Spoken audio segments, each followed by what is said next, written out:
자, 우리 1년을 다 우리 수고했고, 우리 어린이들도 수고했는데, 우리 다 함께 격려의 박수 한번 치도록 하겠습니다. 자, 저를 위해서도 격려의 박수를 한번 쳐주시기 바랍니다. 감사합니다. 왜 그러냐면은 제가 어제 큰 도전을 했었거든요. 뭐냐면 10km 마라톤 대회를 제가 갔어요. 그래서 어제 여의도를 갔는데 이거 눈이 또 내린다는 거야, 밤에. 그래서 이거 어떻게 해야 되나, 이거 눈 맞으면서 해야 되나, 그러고 갔는데 눈이 좀 쌓였더라고요. 새벽에 이제 출발을 했는데 눈이 좀 쌓였더라고요. 쌓여서 눈이 많이 내리면은 이렇게 옷이 젖잖아요. 그러니까 그게 좀 걱정이 됐어요. 나중에 체온이 떨어질까봐. 그런데 갔더니 눈은 그쳤더라고요. 아주 조금만 내려가지고 해가 탁 뜨는데 참 얼마나 감사한지 모르겠어요. 그래서 처음 한번 해봤는데 과연 완주를 할 수 있을까? 그 10km가 꽤 돼요. 여의도에서 저 월드컵 경기장 정도까지 뛰어가야 돼요. 거기 갔다가 이제 오는 거야. 오는 건데 한번 해보자. 한번 해보면서 계속 달리면서 기도를 했어요. 하나님, 제가 뭐 꼴등하는 거는 상관이 없어요. 저는 완주가 목적이니까 우리 주사랑교회도 끝까지 잘 완주하게 해주세요. 앞으로 한 20년 남았는데 과연 내가 20년 동안 목회를 할 수 있을까? 중도 탈락한 목사님들도 많이 있고 그랬거든요. 그런데 하나님, 이것처럼 완주를 잘 할 수 있을까? 하나님 도와주세요. 그렇게 기도를 했어요. 근데 해가 딱 비치면서 오히려 눈이 살짝 얼으니까 더 살살들 뛰더라고요. 살살들 뛰는데 살살 뛰게 되니까 완주를 할 수 있게 되더라고요. 그래서 완주를 했는데 뭐 다리 알배기고 그랬어요. 그래도 10km 메달 받아가지고 오니까 얼마나 기쁜지 지하철에서 그 목걸이 딱 걸고 다녔어. 이렇게 딱 걸고 10km 완주 목걸이 딱 걸고 다녔어. 그 앞에 앉은 지하철에 아저씨들이 자꾸 보더라고요. 무슨 메달인가 이렇게 자꾸 보는데 보든가 말든가 나는 완주를 했어 딱 생각하면서 그거를 집에 도착해서 우리 주사랑교회 달력에다 딱 걸어놓고 오늘도 보고 나왔습니다. 여러분, 어떤 일을 하든 간에 우리 하나님 의지하면서 눈도 오고 여러 가지 조건이 안 좋았어요. 그렇죠?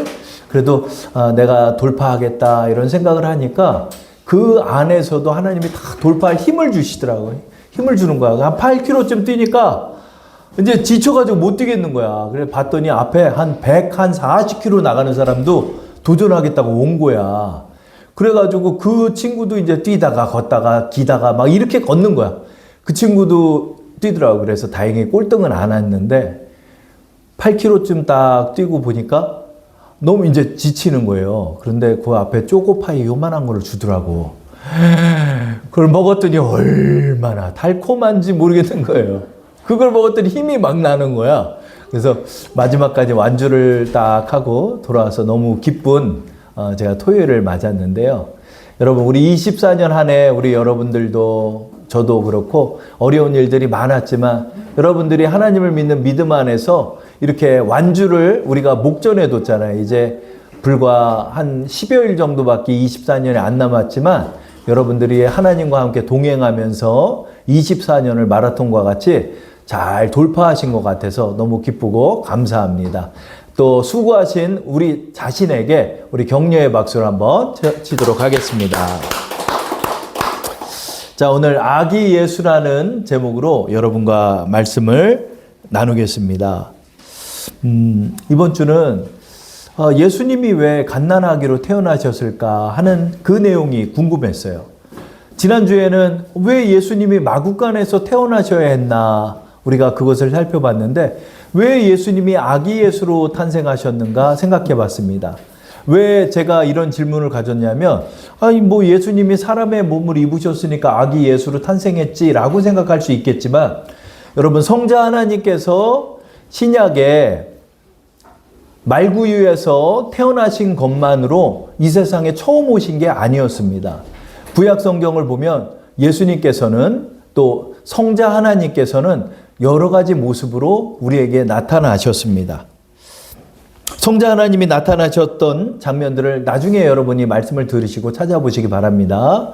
여호수아에게는 여호수아가 가나안 땅으로 요단강을 건너서 갔을 때 그 앞에 군대 장관이 있었습니다.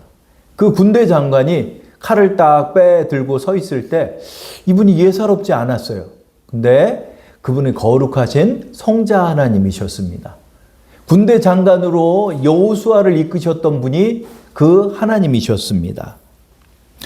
여러분, 아브라함이 상수리 나무 아래 앉아 계실 때 나그네의 모습으로 나타나셨던 분이 있습니다. 그 뒤에 두 분이 더 계셨죠? 세 분이 계셨는데 한 분이 누구셨을까요? 성자 하나님이었습니다. 성인의 나그네의 모습으로 그에게 나타나서 소돔과 고모라 땅을 심판하시겠다라고 아브라함과 대화를 나누는 장면을 우리는 보고 있습니다. 그분이 누구실까요? 성자 하나님이셨습니다. 여러분, 우리 야곱이 야복 강가에서 씨름을 하였습니다. 그분이 누구셨을까요? 성자 하나님이셨습니다. 내가 하나님의 얼굴을 보고도 내가 이렇게 살아있다. 그래서 그가 하나님의 얼굴을 보았다. 그래서 분이엘이라는 이름을 짓기도 했습니다. 이처럼 하나님께서는 곳곳에서 구약의 믿음의 사람들에게 나타나셨습니다.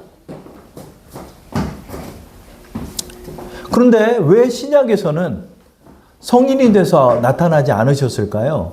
인간의 몸을 입으셨을 때 인간의 몸을 입으시고 성년이 돼서 곧바로 공생의 사역을 시작하셔도 됐습니다. 근데 예수님께서는 왜 아기의 예수의 모습으로 이 땅에 오셨을까요? 여러분, 예수님께서 아기 예수의 모습을 입으신 것이 우리에게 의미가 있습니다. 왜냐하면 하늘과 땅의 모든 권세를 가진 하나님의 아들께서 그 모든 권세를 내려놓으신 것입니다. 여러분, 갓난아기가 태어났습니다. 그 갓난아기가 태어났을 때 그 부모가 제일 주의할 점이 있어요. 그게 뭐냐면 목을 잘 잡아줘야 돼요. 왜 그러죠? 머리를 자기가 이렇게 움직이지를 못해요. 그냥 이렇게 들면 그냥 고개가 꺾여버리는 거예요. 큰일 나는 거예요. 그렇기 때문에 목을 잡아줘야 돼요. 머리도 가누지 못할 정도로 연약한 것이 갓난아기죠. 하루만 어머니가 젖을 먹이지 않아도 위험한 것입니다. 그 아기의 모습을 누가 입으셨죠? 하나님이 아기의 모습을 입으신 것입니다. 예수님께서는 왜 갓난아기의 모습을 입으셨을까요? 그것은 인간의 몸을 입으시기 위해서임도 되겠지만 우리가 가장 연약할 때의 모습서부터 우리가 죽음을 맞이할 때의 그 모습까지 정말 우리와 똑같은 모습이 되시기 위하여 그 모든 권세와 능력을 내려놓으시고 무방비한 상태로 갓난아기로 이 땅에 오신 것입니다. 머리도 가누지 못하고 어머니가 젖을 먹여줘야 하고 또 기저귀를 갈아줘야 하는 갓난아기. 그 갓난아기가 누가 갓난아기가 된 거죠? 여러분, 우리가 기억해야 하는 것이 누구죠? 바로 예수님입니다. 예수님께서 그 모든 권세를 내려놓으시고 갓난아기의 모습으로 이 땅에 오신 것입니다. 그래서 예수님이 베들레헴에서 태어나실 당시 예수님은 무방비한 상태로 이 땅에 오신 것입니다. 그래서 아기 예수 때 예수님을 도울 동역자가 필요했습니다. 그것이 바로 요셉입니다. 그리고 마리아입니다. 옛날에 구봉소 장로님, 지금은 돌아가셨는데 구봉소 장로님께 누가 그랬대요. 신앙생활을 하시는데 이 말씀이 도저히 믿어지지가 않는데요. 그랬더니 구봉소 장로님이 그 말씀을 듣고 이런 얘기를 했대요. 야, 요셉도 믿고 사는데 네가 왜 못 믿는다고 그러냐? 이런 얘기를 한 거예요. 요셉이 뭘 믿어? 아니, 내 결혼할 여자가 배가 불러오고 있는데 마리아가 그러는 거예요. 나 저기 성령으로 잉태됐는데요.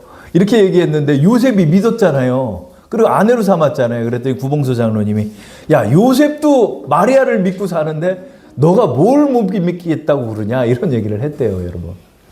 여러분, 요셉이요. 아내가 결혼할 여자가 배가 불러왔는데 성령으로 잉태됐다는 사실을 믿었대요. 그게 가당키나 합니까? 세상에 있었던 일인가요? 아니죠.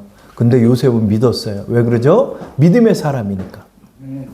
마태복음 1장 20절에서 21절에 하나님께서 요셉에게 믿음을 주시는 장면을 우리는 보게 되죠. 이 일을 생각할 때 주의 사자가 현몽하여 이르되 다윗의 자손 요셉아 내 아내 마리아 데려오기를 무서워하지 말라. 그에게 잉태된 자는 성령으로 된 것이라. 아들을 낳으리니 이름을 예수라 하라. 이는 그가 자기 백성을 그들의 죄에서 구원할 자이심이라 하니라. 아멘. 이 일에 대해서 굉장히 고통스러워할 때 그 밤에 꿈을 꿨는데 하나님께서 나타나서 마리아는 부정한 여인이 아니다. 마리아는 너희가 기다린 그리스도를 낳을 여인이다. 그러므로 너는 마리아 데려오기를 무서워하지 말고 그녀를 보호해주고 아기 예수를 낳게 되는데 네가 동역해야 한다. 하나님의 이 말씀을 요셉이 듣게 되죠. 그래서 요셉은 그 말씀에 순종해서 마리아를 데려온 것입니다. 우리 그동안 마리아에 대한 말씀들은 우리가 간간히 들었잖아요. 그렇죠? 카톨릭에서는 마리아를 굉장히 거룩하게까지 이렇게 표현하고 있는데 마리아의 이 순종도 대단하지만 우리가 조명하지 못했던 인물이 또 있죠. 바로 저는 이 요셉을 좀 생각하게 돼요. 아름다운 사람 요셉. 그렇죠? 거룩한 예수의 어머니 마리아라고들 많이 얘기하는데 예수의 아버지 요셉들을 얘기하는 건 난 보지를 못했어. 근데 여러분 요셉이요 이 순종한 내용들을 오늘 여러분과 나누려 하는데 요셉이 참 대단한 거예요, 여러분. 아내가 임신을 했는데 성령이 임신을 하게 했다 하는 거를 믿었다는 거. 이거 대단한 거예요, 여러분. 못 믿어요. 어떻게 믿어 이걸?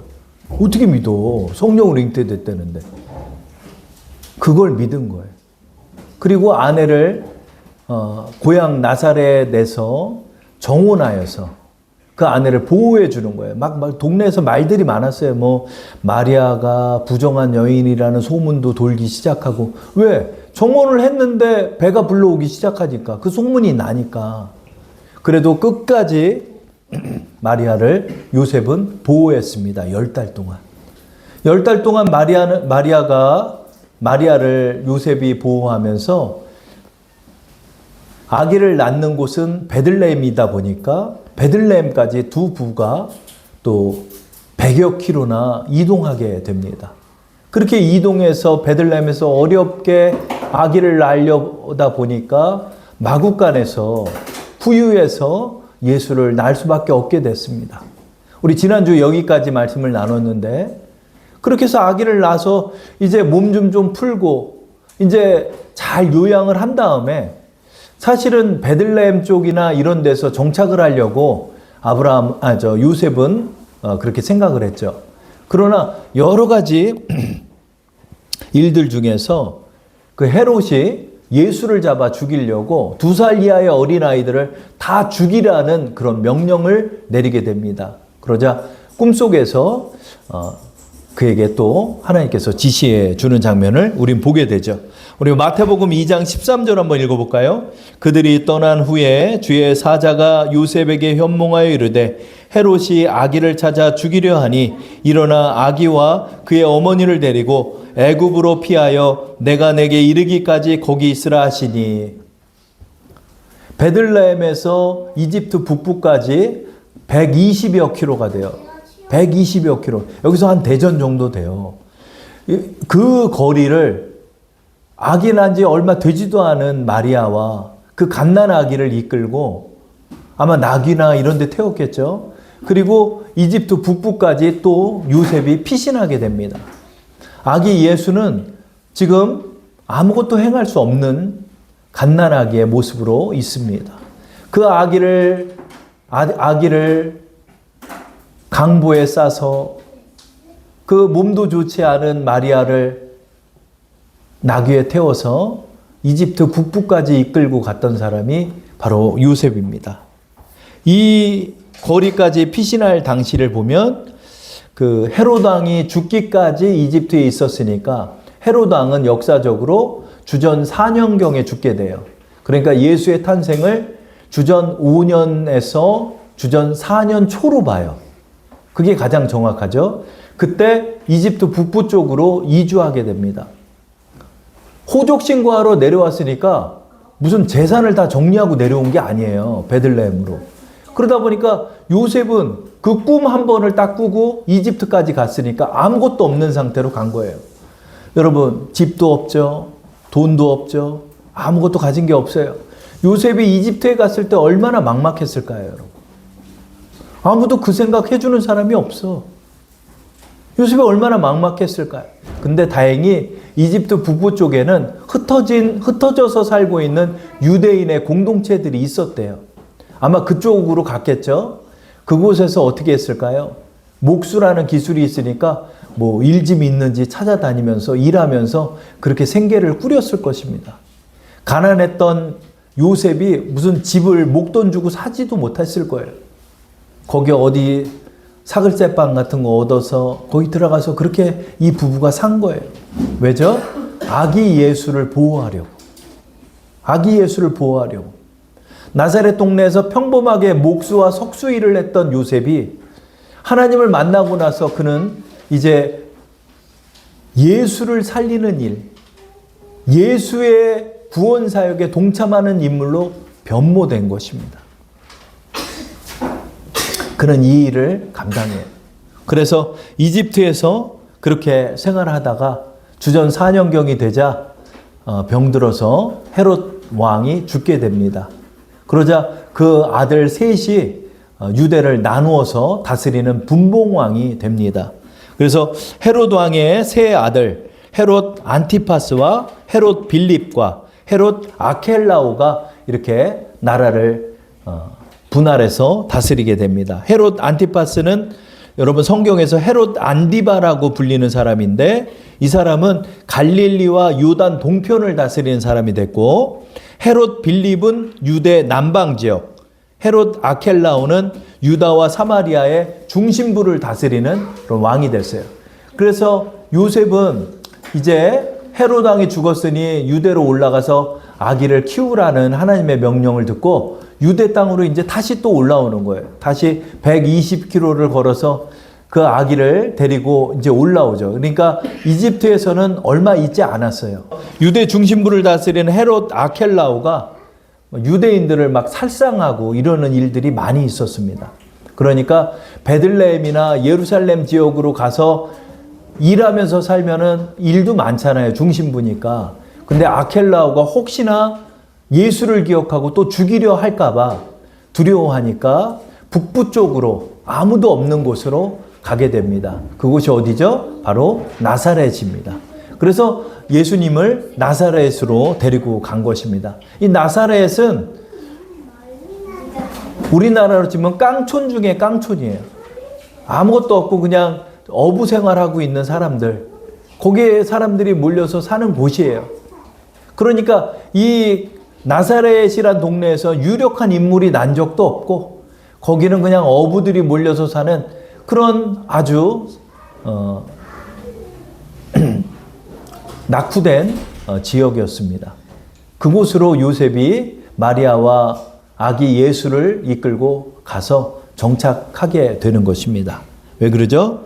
아무도 모르는 곳에서 예수를 보호하며 키우려고 요셉이 그렇게 아기 예수를 이끌고 간 것입니다. 우리 그 장면 한번 볼까요? 마태복음 2장 22절입니다. 우리 한번 읽어볼까요? 그러나 아켈라오가 그의 아버지 헤롯을 이어 유대의 임금됨을 듣고 거기로 가기를 무서워하더니 꿈에 지시하심을 받아 갈릴리 지방으로 떠나가 나사렛이란 동네에 가서 사니 이는 선지자로 하신 말씀에 나사렛 사람이라 칭하리라 하심을 이루려 함이로라 그래요. 그래서 마태가 구약 말씀을 찾아보는데 도대체 어디서 예수가 나사렛 사람이라는 말이 예언으로 나왔나 살펴봤는데 구약 어디에도 나사렛이란 말이 없어요. 나사렛 지역의 사람이다 이런 말이 없는데 마태는 지금 2장 23절에 예수가 나사렛 사람이라고 선지자의 하신 말씀이 이루어졌다라고 말하잖아요. 그래서 이 말씀들을 연구하는 학자들이 찾았는데 그 말씀을 찾게 돼요. 그 말씀이 이사야서 11장 1절이에요. 이것이 바로 예수의 탄생에 대한 예언의 말씀이 담겼죠. 우리 한번 읽어볼까요? 이새의 줄기에서 한 싹이 나며 그 뿌리에서 한 가지가 나서 결실할 것이요. 이새는 다윗 왕의 아버지의 이름이에요. 그러니까 이 유다 지파의 다윗 왕의 족보에서 그리스도가 태어날 것을 예언했는데 이렇게 표현하죠. 이새의 줄기에서 싹이 난다. 이것은 은유적인 표현이죠. 그렇죠? 싹이 난다 이렇게 생각했는데 보니까 나사렛이라는 단어가 싹이란 뜻을 갖고 있어요. 네체르라는 단어를 갖고 있는데 이 단어가 싹, 순, 새싹, 새순 이런 뜻인 거예요. 그래서 나사렛 이 예언이 이새의 줄기에서 한 싹이 난다. 이 싹이라는 단어와 나사렛이라는 단어가 일치하는 거예요. 이렇게 말씀이 숨겨져 있는 거예요. 마태가 이것을 찾아내서 예수가 나사렛 사람이라는 예언이 이사야서에 있음을 그가 밝히게 된 거예요. 근데 사실은 역사적으로 보면 아켈라오가 무서워서 북부로 갔잖아요. 근데 그 최선이 하나님의 말씀에 응함이 되잖아요. 그렇죠? 여러분, 하나님 말씀에 최선을 다해서 순종해 나갈 때 그것이 하나님의 말씀에 응함이 되는 거예요. 그래서 요셉이 이집트에서부터 나사렛까지 수백 킬로를 아기와 그 어머니를 이끌고 나사렛이라는 땅으로 가서 그곳에서 정착하게 됩니다. 그 이후로 요셉은 성경 어디에도 등장하지 않아요. 왜 그럴까? 살펴보고 또 다른 책들을 봤더니 요셉은 요 일을 하고 요셉이 소년 시절 정도에 죽었다고 봐요.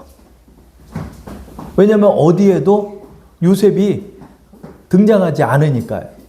가장 찬영아 뒤에 좀 가만히 좀 있어. 자, 요셉이 최근에 등장하는 장면은 그 절기를 삼으러 갔다가 소년 예수를 잃어버린 장면이 있어요. 그때 예루살렘에서 예수를 발견하는 그 부모의 모습이 오죠.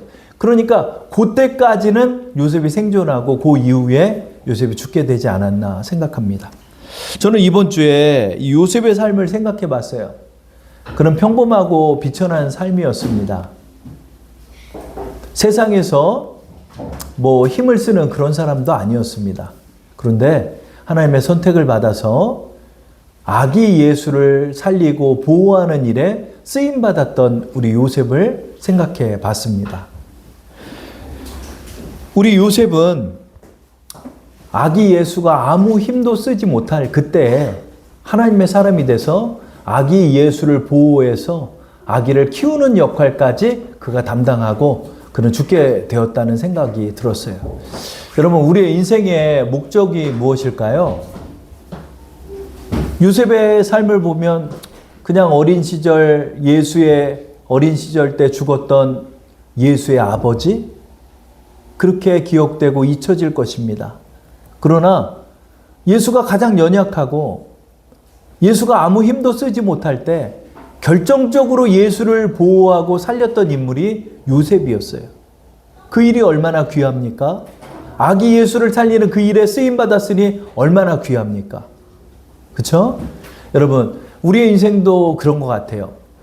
얼마나 쓰임받고 얼마나 크게 쓰임받고 이것이 중요한 것이 아니라 우리가 아기 예수를 살리는 그 일에 동참하는 삶을 살아야 하는구나 하는 걸 느꼈습니다. 여러분, 이 시절에도 권력을 잡은 헤롯 가문이 있고 또한 아구스도가 로마의 황제로 있을 그 시기였어요. 그들은 떵떵거렸고 능력 있었고 명망 있는 헤롯 가문을 만들었어요. 그러나 이들은 예수의 탄생에 동참하지 않았어요. 세상의 중심은 나로부터 흘러간다라고 이들은 생각했겠지만 세상의 중심은 요셉과 마리아를 통하여 흘러갔던 거예요. 하나님의 시선은 헤롯과 아구스도 왕에게 있었던 것이 아니라 바로 예수에게 있었던 거예요. 하나님의 시선은 지금 어디 있을까요, 여러분? 지금 어디 있을까요? 바로 이 교회에 있는 거예요.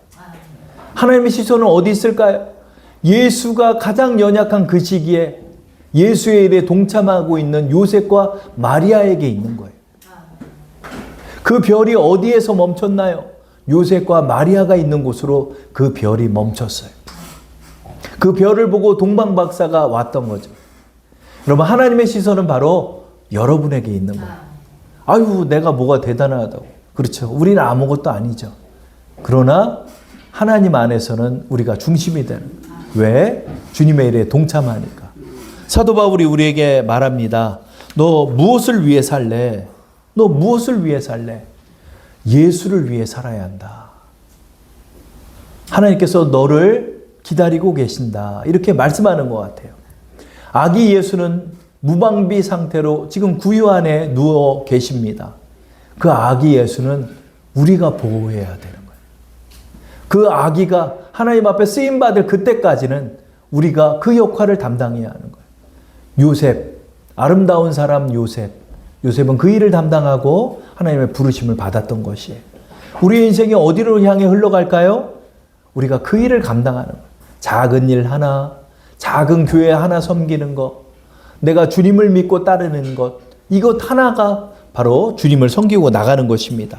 오늘 본문의 말씀을 우리 한번 읽어볼까요? 고린도후서 5장 15절입니다. 다 함께 읽어볼게요. 그가 모든 사람을 대신하여 죽으심은 살아있는 자들로 하여금 다시는 그들 자신을 위하여 살지 않고 오직 그들을 대신하여 죽었다가 다시 살아나신 이를 위하여 살게 하려 함이라. 아멘. 그렇죠? 우리의 삶이 어떻게 해요? 바로 아기 예수를 위한 삶을 살게 하시는 거예요. 주님을 위한 삶을 살라 우리에게 말씀하시는 거예요. 세상에서 떵떵거리고 세상에서 무엇을 잡고 세상에서 뭔가 능력을 행하고 사는 것, 나를 위하여 사는 것, 그 인생이 아니라 하나님의 부름을 받았던 요셉, 평범한 사람이었던 마리아, 그 평범한 사람들에 의해서 바로 구원 사역이 시작되고 있음을 우리는 마태의 말씀을 통하여 발견하게 됩니다. 우리를 구원하시고자 가장 무력한 상태가 되신 예수의 모습을 기억하면서 예수가 우리를 구원하십니다. 그 예수를 보호하는 일을 누가 해야 할까요? 그것은 바로 우리가 해야 하는 것입니다. 하나님께서 우리에게 말씀하십니다. 너 무엇을 위해 사느냐? 자기를 위하여 사는 게 아니라 나를 위하여 목숨을 버리신 예수를 위해 살아야 한다.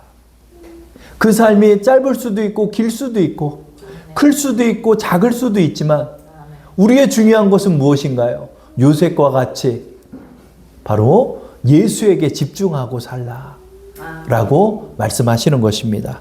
오늘 성탄 감사 예배를 맞이합니다.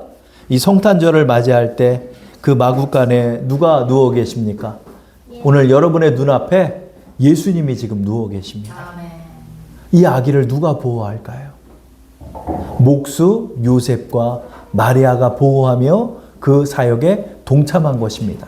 그래서 예수의 구원 사역은 동역입니다. 우리도 하나님 앞에 동역하며 살아가는 것입니다. 그때 온 인류를 구원하신 예수 그리스도가 이 땅에 나타나셔서 우리의 모든 죄를 대속하시는 그 놀라운 역사가 이루어지는 것입니다.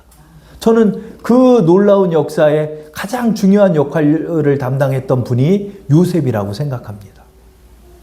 이집트에서 얼마나 어려웠고 이집트에서 누구 의지할 사람도 없었고 그러나 이집트로 가서 그 예수와 마리아의 생계를 책임지고 그 아기를 이끌고 또 나사렛 땅으로 와서 아기 예수, 소년 예수까지 키웠던 요셉, 그리고 하나님의 부름을 받았던 요셉, 그리고 예수의 생전까지 끝까지 함께했던 마리아, 또 예수의 태어남을 증언했던 마리아, 그가 증언을 누가에게 하여서 누가가 그것을 누가복음에 집필할 수 있었던 것입니다. 이런 모든 사역들을 동역했던 사람들, 요셉과 마리아, 저는 오늘 요셉과 마리아를 좀 한번 생각했으면 좋겠습니다. 여러분이 지금 그 자리에 계십니다. 예수를 위하여 예수를 보호할 역할을 기다리고 계신 것입니다. 그 사역에 동참하며 또 성탄을 맞이하는 우리 여러분 되기를 축원합니다.